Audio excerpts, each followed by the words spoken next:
Yo, what's up everyone? In this video, we are going to cover some of the recent comments from the Apex developers regarding some potential upcoming legend changes.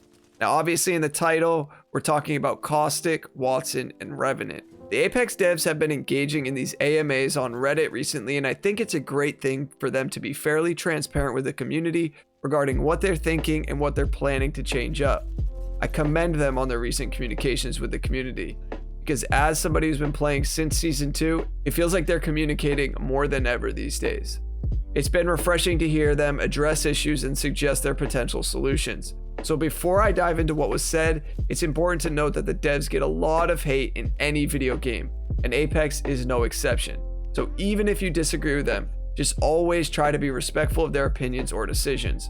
The more disrespect from the community is going to equal less communication from them, and it's just not a nice thing to do to flame them because you don't agree with their take. So the first change I want to cover is Wattson. If you're unaware of the Wattson fence bug this season, well, basically the fences no longer have the slowing and stunning effect that they've always had.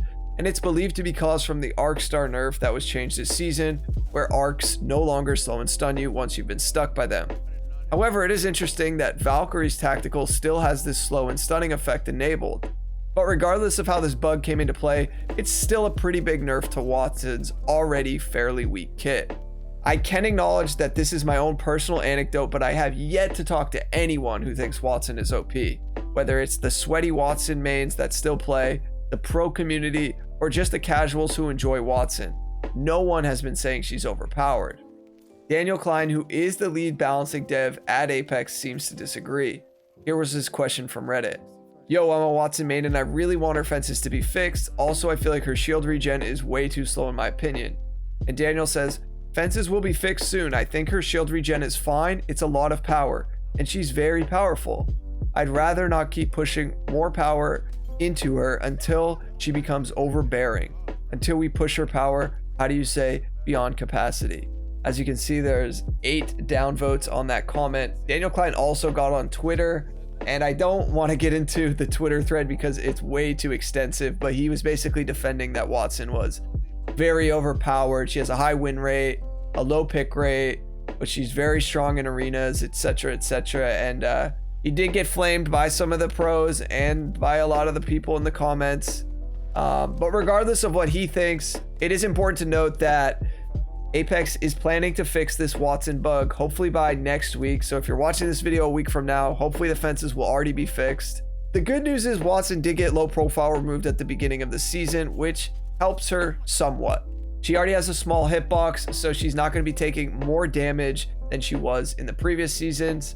But her kit is still pretty underwhelming in my opinion. And I really think Wattson only needs a few small tweaks to kind of bring her power back. Some of the things that I recommended in the previous season was just taking the timer off of her ultimate, making her fences have a shorter cooldown so she's able to place them out faster. I don't think her fences are that scary to go against, and people aren't often outplayed by Wattson fences. The only time really is if you go up a zip line and you're not able to shoot the fence out. But more times than not, people are going to break through the fences where a Wattson team is holding and begin the fight. It's a much different battle than a Caustic situation. But the bad news is, it doesn't look like Wattson's gonna get any other changes to her kit anytime soon. They think she's very powerful, and I guess that is what it is. So let's move on to the next legend that could potentially see a buff in an upcoming patch, Revenant. Now, Revenant is one of those legends that when you fight against it is extremely frustrating, and even more so when you lose to a Revenant team. His tactical can take away your abilities for 20 plus seconds and has some crazy audio and visual clutter on the screen. His ultimate gives you and your team a free push within a certain amount of time, forcing your opponents to fight you twice. I will say this, Revenant's ultimate is noteworthy when you lose to it. Even if you lose 1 out of 10 times to a rev push, you're extremely frustrated. But those other 9 times you beat them, you don't really think twice about it. So I'd like to see a power shift in Revenant similar to what they did to Lifeline.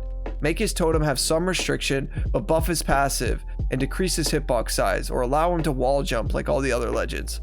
Something that it makes it not too frustrating to fight against a Revenant, but also make him more viable when he doesn't have his totem.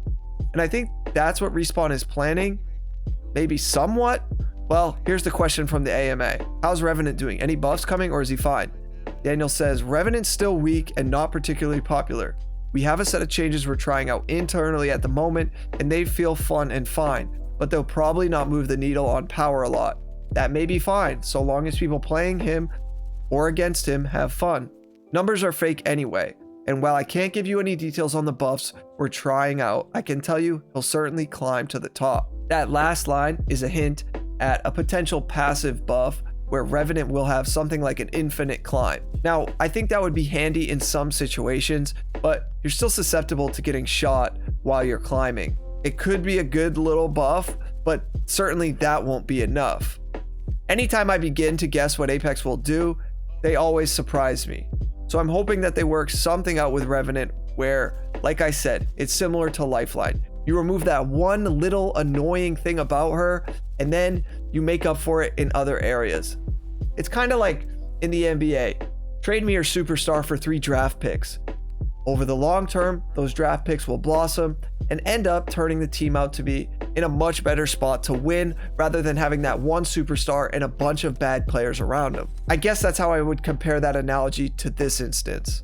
The next buff they were talking about was Caustic. Now, if you're familiar with my channel, you guys know I've played a lot of Caustic in my time. I love Caustic, and I do think he was too OP in Season 7, half of Season 8, but I think the nerf to him now may have gone too far, and it seems like Apex agrees with that. Here's what they said in the AMA. Can you please explain to me a little bit the impact that the gas nerf caused on Caustic? How different was his win-to-loss ratio? Daniel says, Caustic's win-loss ratio barely changed with the nerf. It went from 5.1 to 5. His pick rate, however, dropped a lot, so there's a lot of survivor bias here. The common explanation is that only Caustic mains stuck around after the nerf. So that kind of self-selection undid a lot of the impact of the nerf. We're thinking about what to do with him. We could just up the damage again, maybe find an in-between point where he's okay, but I want us to spend some time thinking of non-damage outputs we could use on the gas. The goal is that people should be terrified of your gas and try to leave ASAP. That's currently not the case, and we will fix it, no ETA as always.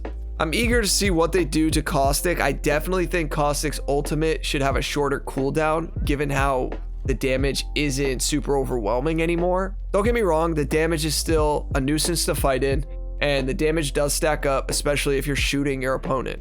Sure, nobody's just gonna sit in your gas and die from it anymore, but that's not usually how the engagements go with a Caustic, especially a good one.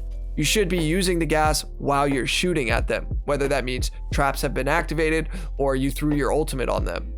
Either way, I hope Caustic will be in a safe spot. I don't want Caustic to be too overpowered where anybody can use him and just kill you with his abilities, and I don't want so much backlash from a buffed Caustic like we saw in Season 7 and Season 8, where if Caustic's really overpowered, everybody complains. And then what do the devs do? They have to tone it back. So I just kind of want to avoid another situation of what we saw in Season 7 and 8.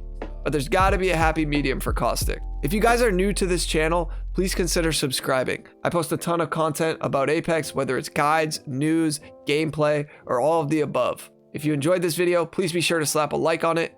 And thanks so much for watching. I'll catch you on the next upload. Peace.